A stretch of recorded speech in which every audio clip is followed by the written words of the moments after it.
Nah karena didikan bokap yang keras itu ngebuat gue pernah sempet suicide, pengen mencoba untuk bunuh diri. Ada diem-dieman segala macam, gue ngerasa ini gue nggak bahagia di situ, gue minta cabut waktu itu.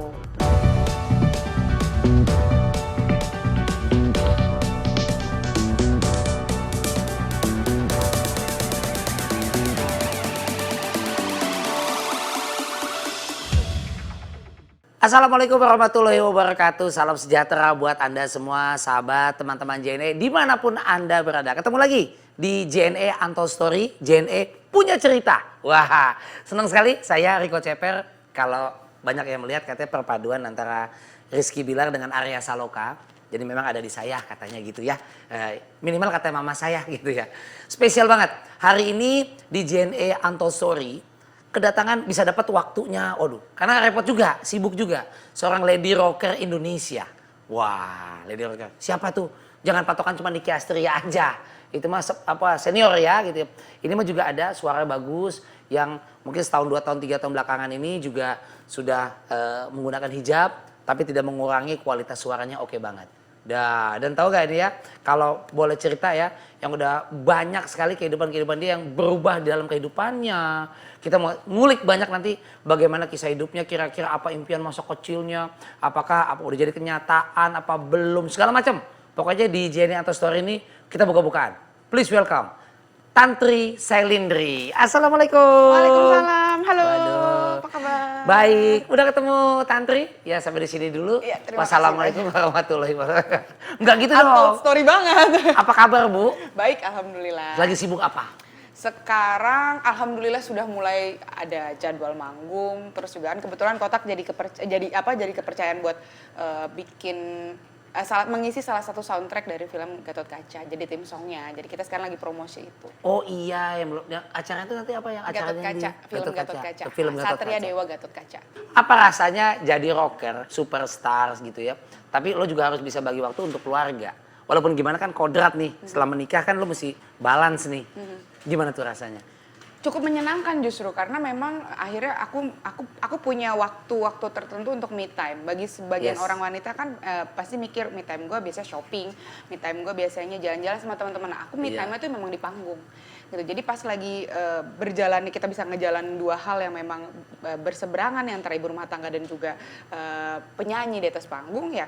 Pas lagi di rumah ya aku menjadi seorang ibu rumah tangga aja. Jadi lepas tuh atribut semua yang masalah rocker apa segala macam ya jadi ibu gitu. Tapi pas udah balik lagi ke panggung ya jadi Tantri Kotak gitu. Jadi Iya. ya memang kalau menyeimbangkannya sih ya untungnya aku punya manajemen yang memang mereka bisa fleksibel. Maksudnya Iya. masih bisa ngobrol gitu. Iya. Aku butuh 15 hari kerja, 15 hari untuk Di urusan rumah. Karena iya. kebetulan Kotak sendiri kan kita sama-sama sudah punya keluarga. Iya. Gitu. Jadi kita pun sepakat untuk ya udah yuk kita bikin aja setengah-setengah. Masih muda kemarin kan kita sebulan bisa sampai berapa titik gitu. Bahkan Tapi- nggak pulang. Iya, nah kalau sekarang ya udahlah kita bisa balance lah. Gokil. Apalagi punya suami yang sangat pengertian. Iya, dan di industri musik juga. Nah, kalau sedikit kita mau flashback nih, teman-teman ya, JNE dimanapun Anda berada, tentang Tantri yang zaman dulu kayak masa kecil deh.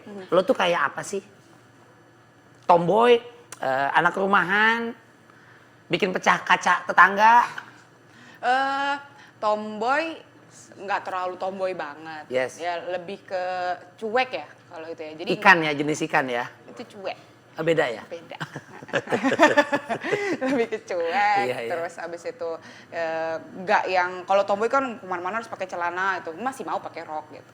Masih mau. Terus dibilang rumahan ya nggak juga, cuman teman-temanku memang area rumah situ aja. Jadi bukan yang di rumah banget tapi masih bisa main di komplek. Tapi Iya. keluar dari rumah memang aku dibilang anak gaul. Aku kan tinggal di Tangerang dulu, lahir di Oke. Tangerang. Jadi anak gaul Tangerang juga dibilang itu enggak juga. Kabupaten atau Kota Madya? Kota Kota Madya. Iya, iya. Oh, sama kita anak Tangerang juga, Tangsel. Oh, Provinsi. Tangkot. Iya, Tangkot. Tangkot. Ya. Banten ya? Banten. Provinsi Banten. Iya. Iya, iya, iya. Ada cerita apa di masa kecil lo dulu? Cerita apa ya? Banyak cerita-cerita Ya yang kecil kayak mungkin gimana nih? kemarin gue pernah lihat di apa lapor apa acara TV yang ada anak kecil yang mungkin pernah mau diculik, Mungkin pernah berantem tawuran. Oke. Waktu kecil itu banyak. Gue tuh tipikal anak yang memang nurut sama orang tua. Wow. Karena bokap gue tuh keras banget. Ngedidiknya tuh keras banget. Jadi karena bokap gue itu anak dari salah satu pejuang Indonesia, jadi Tentara? militer. Tapi Jadi, papa tentara apa sipil? bukan sipil. Sama kayak gue lo. Sipil, tapi Curhat ayo gue sama. Ayo. karena kan didikannya keras, Ya. ya kan. Jadi ya akhirnya diaplikasikan ke keluarganya, jadi didikannya pun keras gitu. Mungkin disiplin kali, tegas ya. Plus keras ya memang.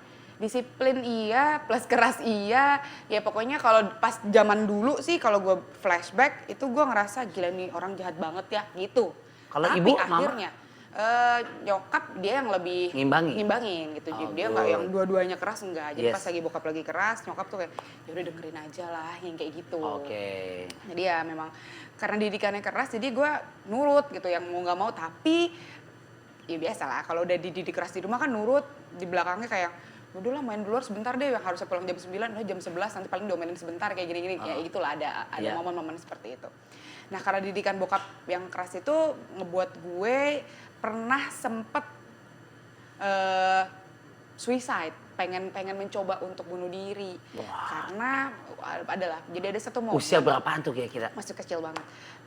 SD ya, SD kelas berapa ya? SD terpikir sudah hampir pengen bunuh diri. Terpikir, karena kan memang terlalu Keras ya. Ya, psikisnya kan kita punya psikologi. Iya, ya. iya. Jadi memang ada momen di mana sebenarnya gue malas ceritanya. Cuma ada momen gue dipaksa untuk mengakui hal yang bukan yang gue lakuin gitu. Oh my God. Gitu. Jadi Males banget. ini pasti bener kamu. Terus gue yang bukan gue. Terus akhirnya gue ngomong iya ini tantri. Terus masuk ke kamar, gue nyoba ada apa namanya, sebut saja dia Serangga, ya, obat serangga. obat serangga. Lu hampir minum? Hampir minum, ya kayak cuman dikit banget sih. Jadi itu Udah sempet lu minum? Dikit banget, tapi ya muntah. Padahal lu belum kasih gula itu ya? Belum, padahal kalau kasih gula gimana rasanya? Lebih lewat gitu. Lu seteng dikit gitu dan Dikit banget. pusing. Ya muntah. Jadi kayak masuk terus langsung full muntahin lagi. Karena ya Oh my setannya God. cuman mungkin setannya Setan kurang banyak sebentar, ya. iya. Gitu. Jadi ya udah dari situ nyokap gue kayak udah. Gue diem. Until now gue nggak bilang kalau itu bukan gue. Tapi pernah ada momen, karena bokap gue sekarang udah tua ya. Iya. Pernah ada momen ngomong gitu, Pak Tante mau ngomong dong Pak, ini kayak ada sesuatu yang ganjel yang selama ini Tante tahan. Berapa saudara maaf? 2 bersaudara. Oh, lu sulung? Gue sulung. Oke. Gitu. Terus adik gue cowok. Terus kita ngobrol gitu. Dulu inget nggak? Bla bla bla bla bla. Terus Oke. bokap gue langsung maaf ya. Itu langsung rilis sudah. Gitu. Jadi memang ya mungkin karena gue sih mikirnya dulu bokap gue itu kasar sedisiplin itu, sekasar itu, memang mungkin tujuannya pengen Baik. punya anak yang disiplin Tough juga. mungkin ya. Kuat juga. Terbukti sih memang, terbukti. Tapi kan dia tidak memikirkan impact-nya seperti apa. Iya, Mungkin iya. kalau di era yang sekarang kita open banget sama parenting ya. Iya, Kita benar. tahu bagaimana cara mendidik anak tegas dengan kasar tuh beda kan. Iya, Tegas benar. kan iya, tapi habis itu nggak maksudnya iya tapi ya udah nanti diginiin deh. Itu kan nggak gitu kan. Iya. Kalau misalkan ini nah, bokap gue tuh kadang lagi marah, antara dia marah karena luapan emosi di kantornya. Iya.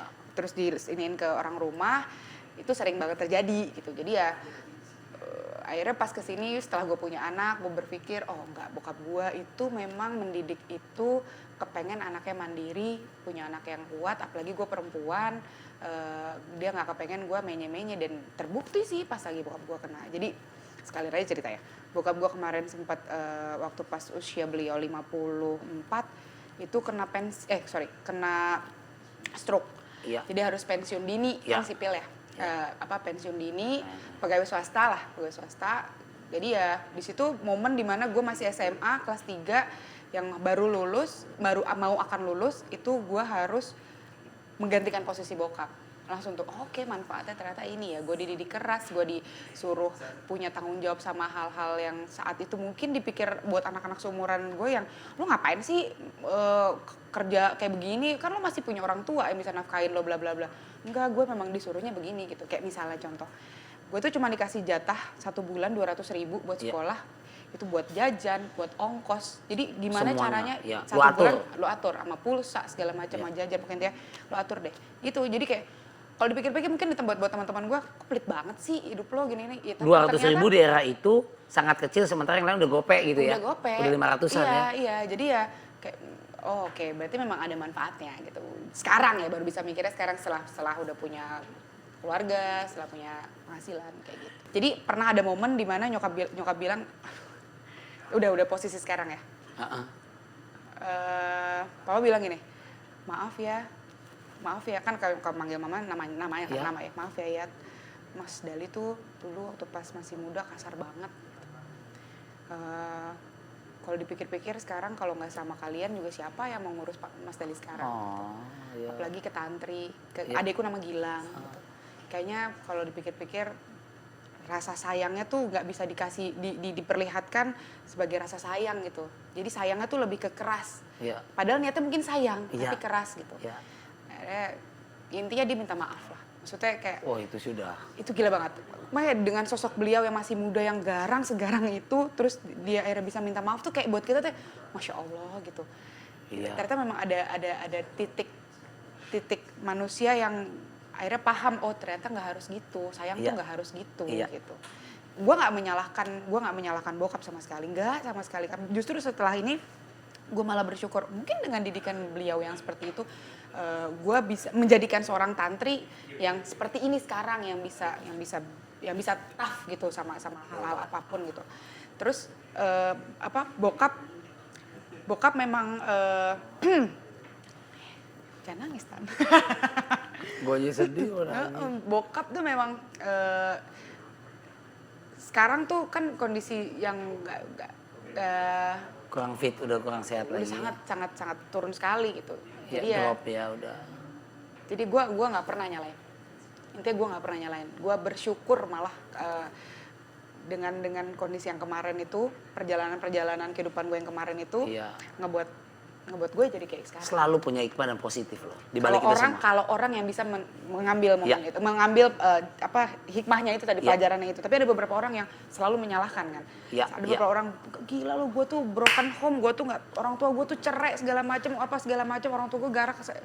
Kalau dia bisa ngambil metik hikmahnya aja, dia pasti bisa ada di titik bersyukur. Gitu. Ini pelajaran banget. Ini mungkin belum dibahas dimanapun ya. Kecuali mungkin di CCTV JNE di gedungnya. Ya betul. Dan kita di Untold Story ini ya. Gue pernah dengar isu entah dari mana, gue lupa, Cua apa dari Google apa, pernah hampir diculik ya. Di usia 2 tahun, masih kecil lah. Kecil. Ya jadi kata nyokap, bukan kata gue. Gue tuh menggemaskan waktu itu. Iya. Sampai sekarang kok. Jadi waktu pas lagi masih kecil tuh gue tuh orangnya tuh ini sering nyapa orang lewat gitu loh. Iya, ramah.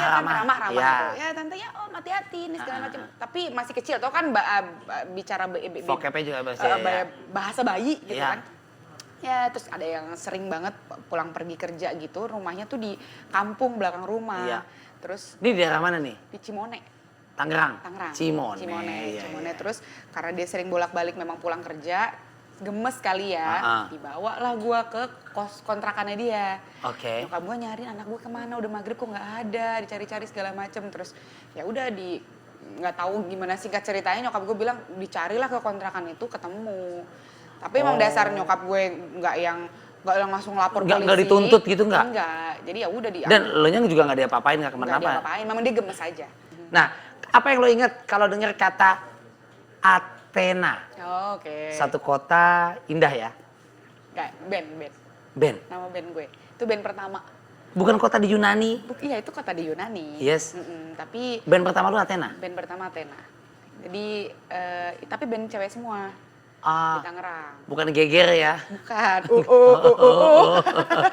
Itu band dibentuk kapan? SMP, kuliah, SMA? SMP kelas. 5 cewek?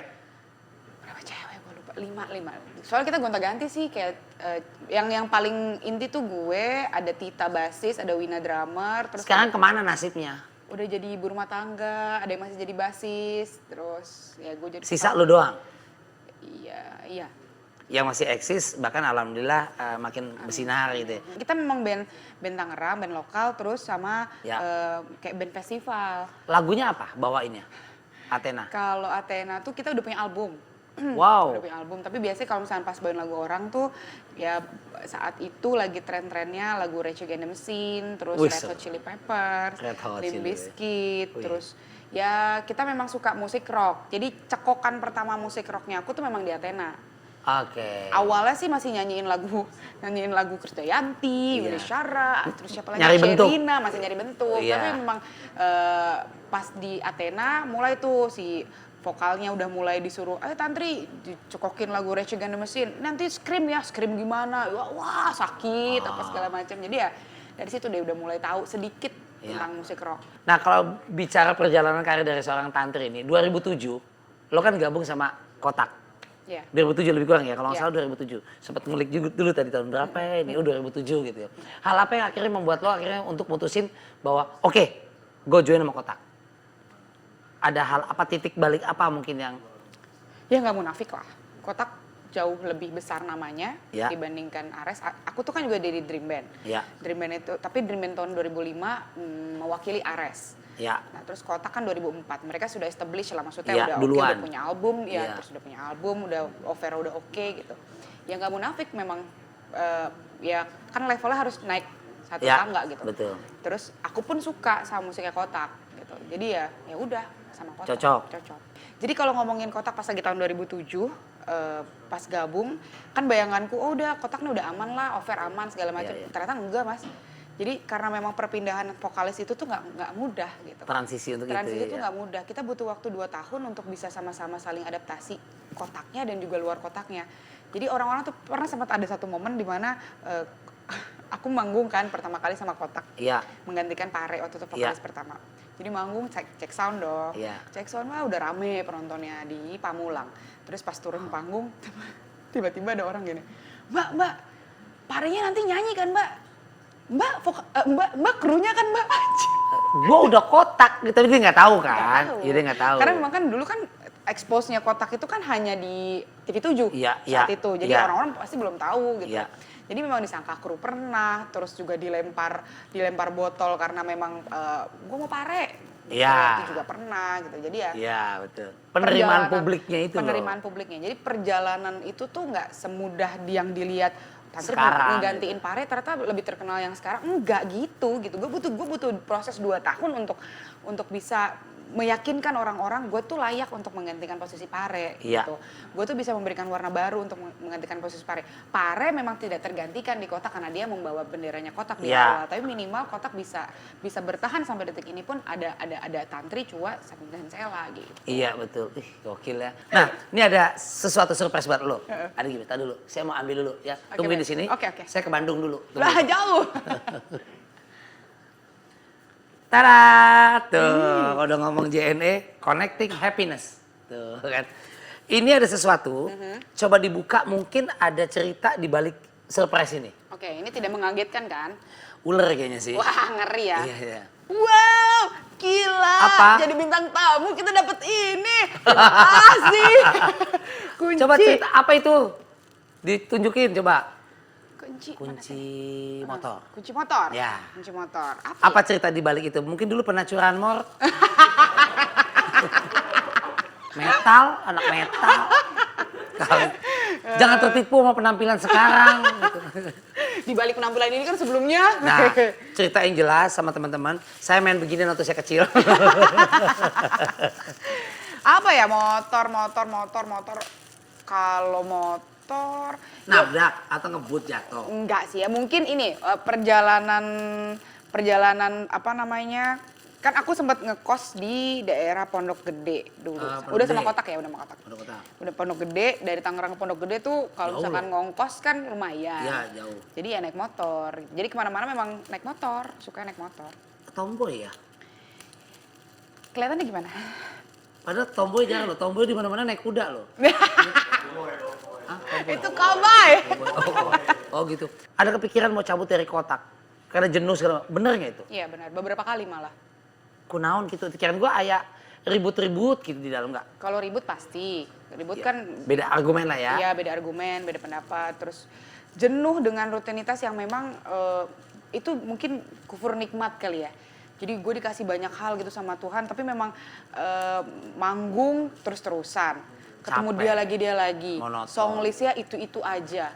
Terus harus basa-basi ketemu orang baru nyampe kota ini, terus gue tiba-tiba harus besokannya ke kota yang lain. Jadi kayak, kok gini terus sih? Padahal mungkin sebagian orang mikirnya, gila lo udah manggung juga lo gitu. Mungkin sebagian Banyak Tapi, orang yang pengen di posisi lu loh. iya benar, itu. Iya kan? Tapi yang namanya manusia, gue manusiawi dong. Iya. Kadang-kadang ada titik di mana, tapi gue capek gitu. Gue capek Yes. ngelakuin ini. Dan Manusiawi. akhirnya di band itu sendiri, gak banyak ngobrol.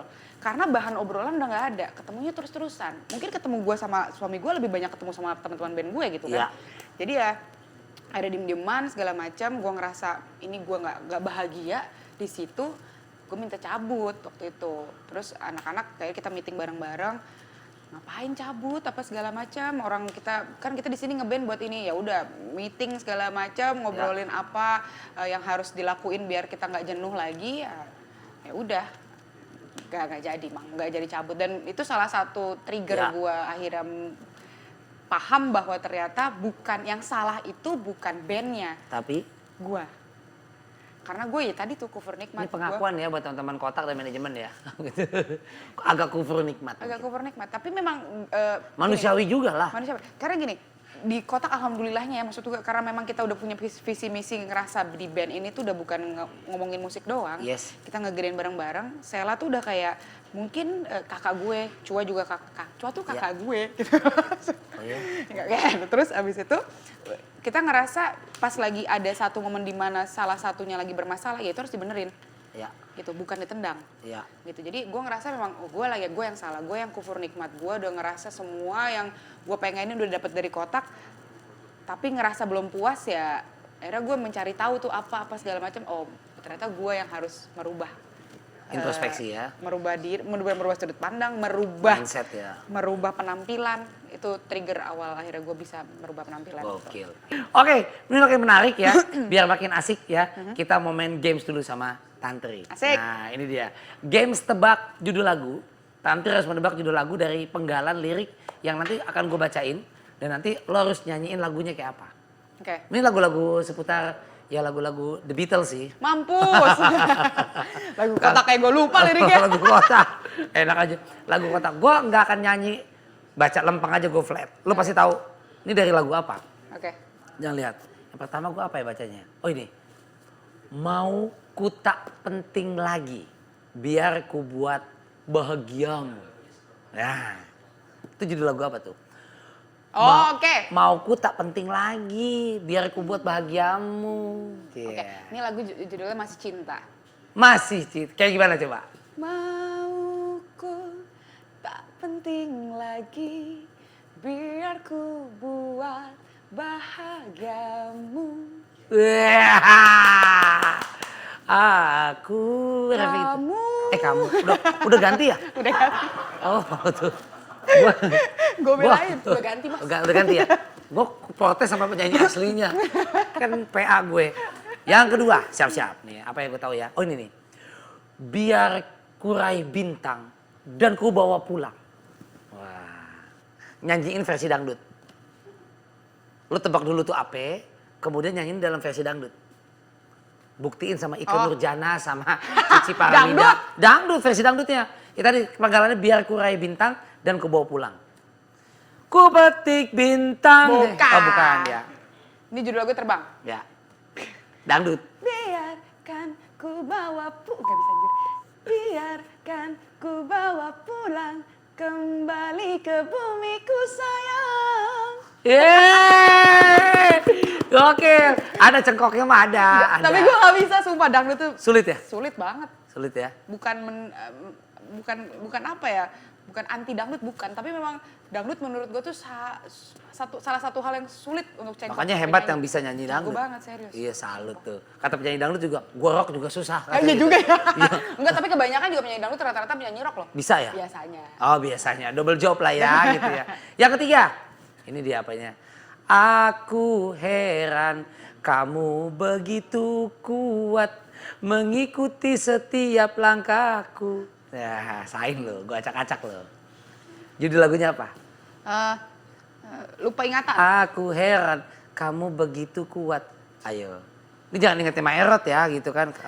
Aku heran gitu. Kamu begitu kuat mengikuti setiap langkahmu. Ayo. Mengikuti Itu tadi. setiap langkahku, menghantui kehidupanku. Judul. Lupa ingatan. Lupa ingatan. Weh, banyak tahu lu ya. Kan vokalisnya. Vokalis ya Iya. betul ya. Betul. Kau tahu cepat atau lambat kamu akan mengerti. Pelan-pelan saja. Ku tahu. Nyinden. Oh, nggak boleh ya? Nyinden. Versinya gue minta nyinden. Ku tahu. Ayo. Ku tahu. Ayo. Kamu pasti rasa apa yang ku rasa. Iya. Wah, itu bener apa nggak? Sumpah nggak Dapetnya sih tipis kalau menurut gue ya. Belum dah. Sekali lagi mau coba? Coba boleh dicontohin nggak? Enggak, apalagi gue. Gue R aja susah. Nyontohin dia mah emosi deh saya. Nggak apa-apa. Ku tahu. Ku tahu. Cepat atau lambat, Ku tahu cepat kamu lambat. kan mengerti. Itu bagian kamu kan mengerti, bagian gua. Iya. Ku tahu cepat atau lambat itu bagian mas. Itu nggak ada R ya, coba. Hari ini gue sedekah, gue gak banyak honor. Gue setiap syuting sama JNE ini, semua penghasilan yang didapat, gue gak terima, memang gue udah niat disumbangkan. Oh, disumbangkan kemana? Istri. Oh, Masya Allah, bener. Masuk, itu. Gue udah bingung kalau bedain istri kalau udah tanggal-tanggal tua. Mana istri, mana rentenir, gue udah gak bisa bedain tuh. Udah gak bisa bedain, kerjanya begitulah. Nah, ini kan seru banget ya. Nah, sesuai judul kita di belakang, Untold Story. Nah, gue mau tanya nih, adakah cerita kamu yang belum pernah diungkap, baik itu ke publik, apapun media massa, TV, apapun yang kan Untold Story gitu ya. Apa sih belum diungkap, cuma di JNE aja? Jadi aku sempat jadi backing vokal, tapi hanya Oh, sebelum jadi ini ya, nyanyi. Enggak, jadi gini, pas lagi kotak rekaman di Bangpai, album pertamanya aku Ya. di kotak ya, itu lagu Beraksi. Ya. Itu kita sempat rekaman barengan sama Agnes di beda studio. Agnes Tapi Monica? bukan Agnesnya, nggak tahu Agnesnya tag vokal di situ enggak, cuman si Bangpai memang lagi produksi Yes. lagunya. Ya. Terus ya pas lagi nyanyi Bangpai tag ini vokal. nama ya? Iya, Pai BIP. BIP kasih jeda, Bang Pai. Ya, Bang Pai. Takutnya Bang Pai studio di Bangkok apa di Thailand nih? Bang Pai cai siapa? Kapun. Tadi gue pertama agak cuma gue nggak mudeng.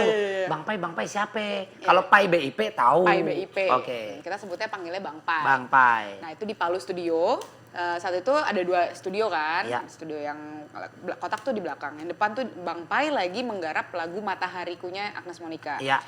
Terus mungkin dia butuh suara perempuan, Heeh. akhirnya pas lagi aku selesai tag vokal, ditarik lah, Tan, sini Tan, gue butuh suara nih. Suara apa bang? Dengerin deh lagunya nih, gue belum tahu tuh buat Agnes Monica kan. Iya. Oh ya dengarlah Matahari, ini lagu Agnes bang. Iya Agnes, nah di area mention tuh namanya Agnes. Oh iya. Aku di bagian mana? Bagian belakang. Ngapain? Nyanyi kayak siapa? Agnes Monica. Maksudnya gimana liriknya? Ada, oh ya bisa bang. Asik jadi backing vokal. Pertama kali kan rekaman. Backing vokal. Nyanyi, bla bla bla. Nah, nyanyi selesai. Terus, oke sip, makasih ya. Udah bang, iya. Nomor sepatu berapa? 39. Oke nanti dikirim sepatunya. Oke ini lucu-lucuan aja ya. Sepatu dikirim. Oke bang siap. Udah selesai jebret. Booming lagu itu kan. Terus udah habis itu ketemu Bang Pai baru-baru ini, bang itu lagu naik banget bang, sepatu belum kekirim. Ya Allah, gue traktir makan aja Tan. Ya Allah, Bang Pai. Pati lu nyampe? Ya, tapi kan bercanda. Mungkin ya memang lagi hektik apa gue nggak ngerti. Terus pas kemarin di Bali, kita makan aja deh, makan ya udah kita rayakan lah itu lagu Itu tahun Matahariku. berapa itu? Lagu Matahariku tuh berarti tahun berapa ya? 2010 ya? Iya. Apa 2009 2010. Intinya gue pas lagi baru banget rekaman kok di Bang Pai. Matahariku itu ya. Matahariku, dengarlah matahariku. Abis itu nggak terlibat lagi yang Agnes Mo dan Bang Pai tadi Nggak. bikin juga Robinsonku kalau nggak salah. Matahariku Robinsonku tuh ada berjejer. Terakhir sama Yanaku tuh. Iya ya. Nggak ada ya. Udah pindah ke Debenhams ya. Iya, Oh, iya, gitu ya. iya. Menarik ini. Ini dia yang di vokal dan harapannya ke depan untuk Tantri dan Kotak sendiri. Harapannya semoga semua memulih kembali lah ya. Ini yang realistis aja lah. Ya pandemi. Ini gitu.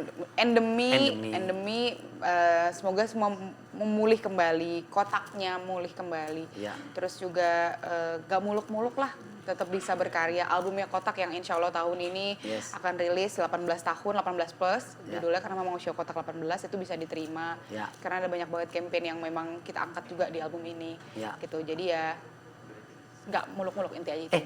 yang terdekat mungkin show di mana paling dekat, jadi buat teman-teman yang Kotak pencinta sahabat segala macam mau nungguin atau album yang akan datang. Kotak tanggal 29 Mei ini akan tampil di Jelajah Sanur Fest di Bali. Di Bali 29 ya. Itu ada konser yang memang akhirnya bisa nonton tuh banyak orang di situ. Yes. 12.000 kapasitas 12.000 penonton. Wow. Untuk hadir bareng sama Slang sama 420 juga. Itu 29. 29. Terus juga nanti rencananya kan Kotak sekarang juga jadi pengisi soundtrack Satria Dewa Gatot Kaca, judul lagunya Hantam. Yeah. Semoga bisa didengar di semua digital platform. Terus Yeah. juga nanti rencananya 18 plus di bulan September Yes. Kotak akan mengeluarkan album itu.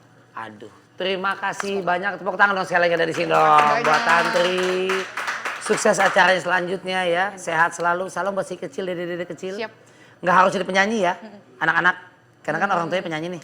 Mereka suka musik sih, tapi nggak tahu lah. Biasanya sih air jatuh nggak jauh buah jatuh nggak jauh dari pohonnya. Betul ya. Kalau nggak ke situ bapaknya udah. Asal tuh anaknya gede jangan dapat dalam lagi ya. Ya, semoga itu.